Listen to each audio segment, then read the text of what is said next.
Today's reflection has been compiled by the Center for Action and Contemplation. Activist and author Shane Claiborne examines the tension between justice and grace, saying, "Violence is contagious. Violence begets violence. Pick up the sword and die by the sword. If you kill us, we'll kill you. There is a contagion of violence in the world. It's spreading like a disease. But grace is also contagious. An act of kindness inspires another act of kindness. A single act of forgiveness can feel like it heals the world. Grace begets grace. Love rubs off on those who are loved. There's nowhere you can see the battle of grace and disgrace waged more vehemently than in the criminal justice system. When it comes to words like justice, people can say the same thing and mean something completely different. Capital punishment offers us one version of justice. There is a sensibility to it. Evil should not go without consequence. And there's even a theology behind it. An eye for an eye, a tooth for a tooth, it says in Leviticus. Yet grace offers us another version of justice. Grace makes room for justice that is restorative and dedicated to healing the wounds of injustice. But the grace thing is hard work. It takes faith because it dares us to believe that not only can victims be healed, but so can the victimizers.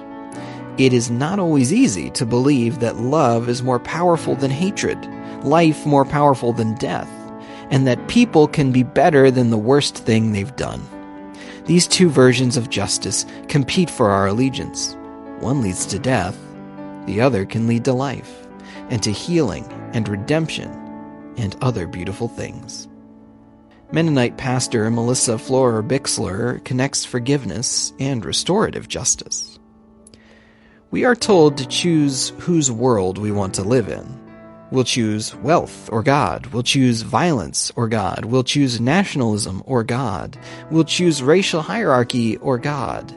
Each case is an example of a different and incompatible operational system.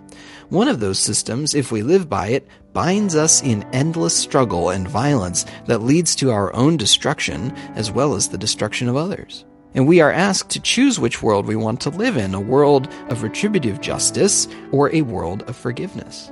Theologian Karl Barth, reflecting on forgiveness, writes, "Living by forgiveness is never by any means passivity, but Christian living in full activity."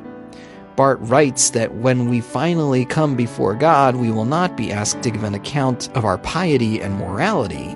Instead, we will be asked, did you live by grace? Or did you set up gods for yourself and perhaps want to become one yourself? We can't operate in both orders. And when the world of revenge enters the renewed creation, the order built on good news, it poisons the possibility of mutuality, transformation, and reconciliation. The way out of the endless loop of retribution is to recognize that forgiveness of individuals is interwoven with the social order of God's reign.